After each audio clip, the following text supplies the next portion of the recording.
welcome to another week. Wow, last week was a big one. Tomorrow the kids go back to school after our summer break here in Australia, and well, here in Queensland, Australia, because they sort of, down the east coast, schools go back at different times. So I am having, this week is pretty much a week of me trying a few different things that I've been wanting to try over the last couple of months, but having the kids home and doing family things, you know, I haven't really sort of gone into anything new. So firstly, I want to say welcome to any of my new subscribers or people that have come over from, whether you found me on Facebook, Instagram, Pinterest. Not that I am absolutely hopeless at posting onto Pinterest, by the way. So if you go looking for my content over there to find pictures, you're not going to find much because I'm really hopeless at putting up stuff for Pinterest. So that being said, I'm working on it. It's a work in process. So work in progress, I should say. So you probably just noticed that I just put gesso on my page. Now, I don't normally do that. I'm kind of a bit of a risk taker when it comes to seeing how much my cardstock can handle. This particular cardstock is Poppy Crafts white cardstock. It's 240 GSM. It's flat white cardstock. And to be honest, most of the time when I add liquid to my paper, I don't put that much on there that my paper can't handle it. And if I do, that's when I use the gesso. Now, I do prefer the FINNABAIR Art Basics clear gesso whenever I do use it. And because I find it doesn't alter the colour, it doesn't dilute the colour of the inks or paints or watercolours that I'm using. So as you can see here, I'm using some Distress Oxide ink, and I'm using some watercolour pencils as well. Actually, I think I'm just using the watercolour pencils at the moment. And I'm using Shaded Lilac. I'm using, what did I use? Wilted Violet and Shaded Lilac are the two that I used. And then you can see me there. I'm just adding a little bit of water to the tip of the watercolour pencil. I'm not at all am I being rough with it. Although these watercolour pencils from Distress, they are amazing. They are so pigmented and they are so solid in your hand. Like, the only way I can describe them, I have had a few people ask me lately, what watercolor pencils would I recommend to a scrapbooker? My answer to that is I recommend what you can afford. Okay?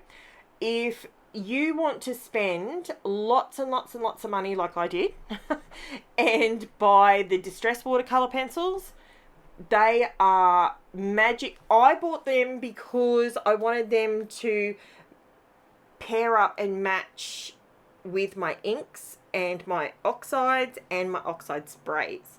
So that's why I went with those. But I also have the Faber-Castell ones. I have a set from Aldi. So would I love Prismacolor? Absolutely. If I win the lotto, would I buy them? Absolutely, without question. But, you know, I mean, it's to each their own. It's what you can afford. I absolutely love the Distress watercolor pencils. I use them. I try and use my products across the board. And I try, at the moment, what I'm trying to do, hence I'll draw your attention to the fact that I'm using a Kmart paper pad. Now this is called, it's called Home & Co. And it's just got 30 different 30 different paper patterns in it. And I just pulled out the purple coordinating ones, and I've just cut them into strips, and I've just gone along the edges of them there to make them not so, they were very, very blocky because I did them 1/2 inch width, and it was just, they were a bit square.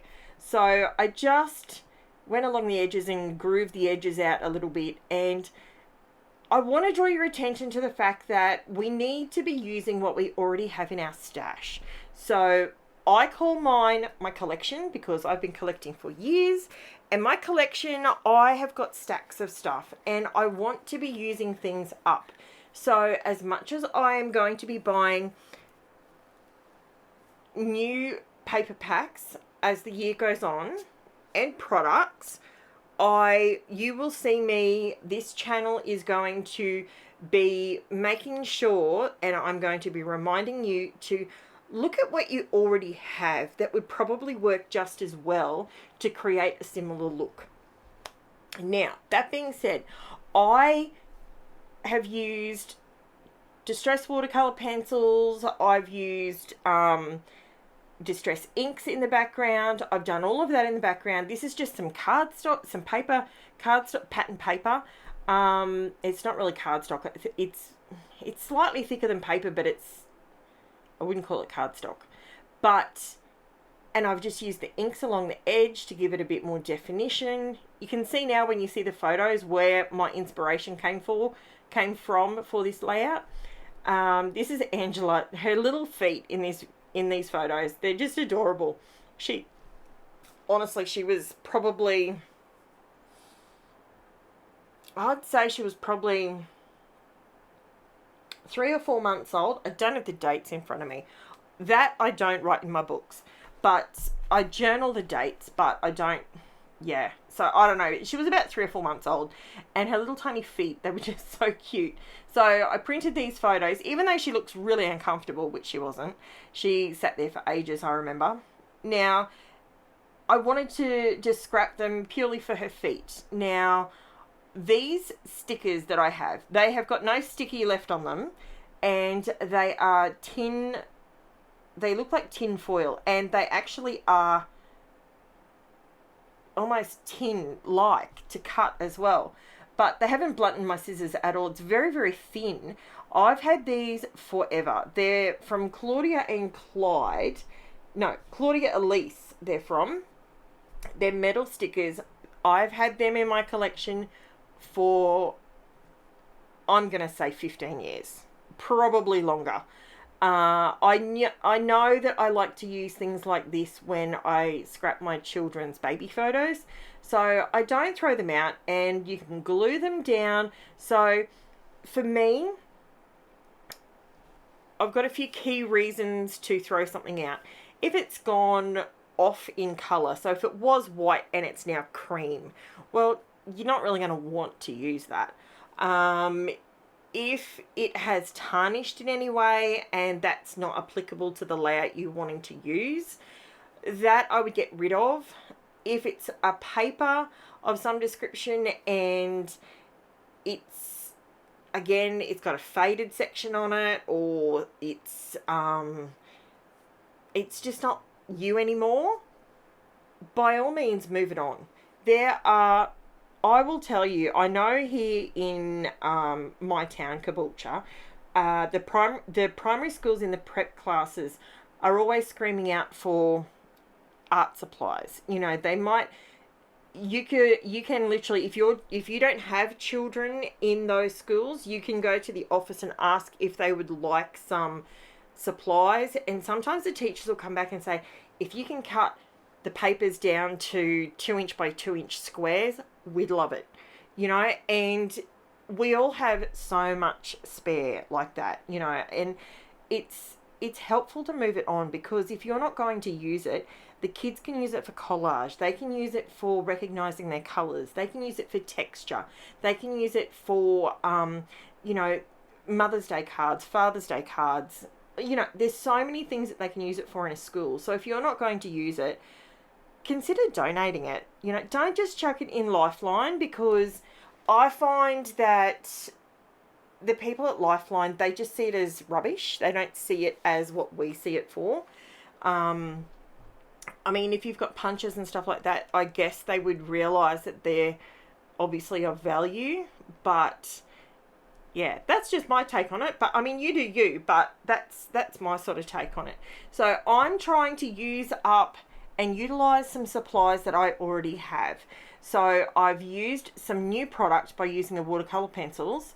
I have added a little bit of water here and there because I was going over the gesso. it gave me a bit more grit, so it was good for that. And this layout is not necessarily intending to be a showstopper.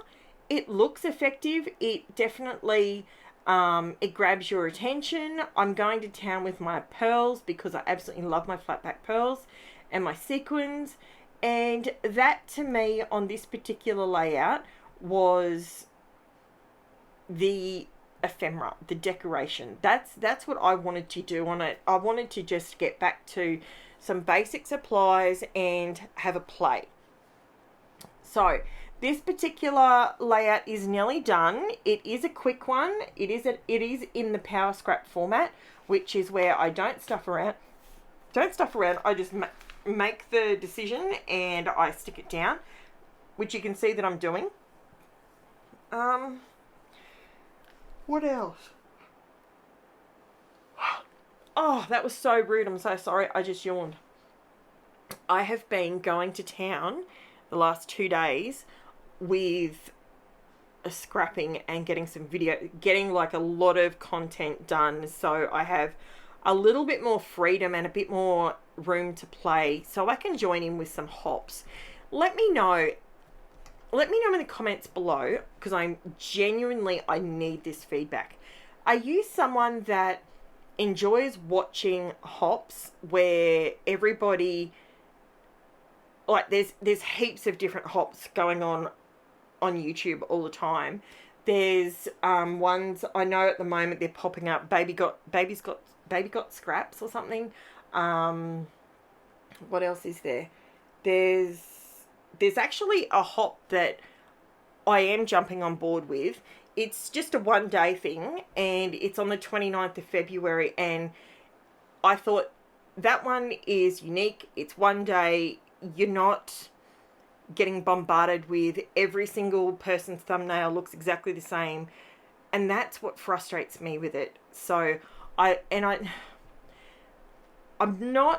dissing it. I'm not. It's to each their own, and I like to have complete freedom when I scrap. I don't like being sort of channeled into a funnel, sort of, you know, and these are the things, this is the list. That helps a lot of people. By all means, that helps a lot of people.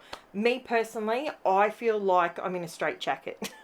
So, but on the 29th of February, I am jumping on board with a hop then, because as soon as I read it, I'm like, oh yeah, I'm doing that.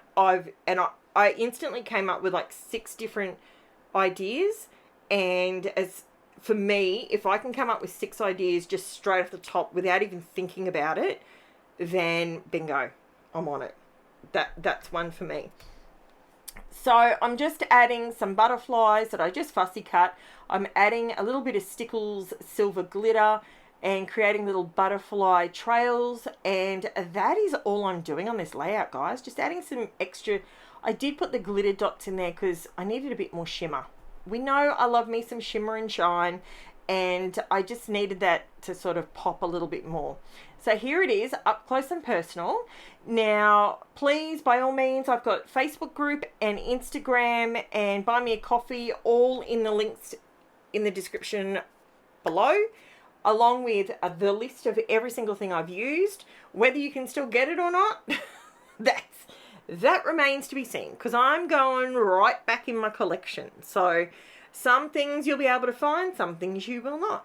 Some things may be redone, reworked, you know, maybe a different brand, something like that. So yeah, so there you go, guys. Thank you so much for watching. Don't forget to like, subscribe, leave me a comment. All that helps out my channel big time. Thank you so much for watching, and I will be back tomorrow with another video. Bye for now, guys.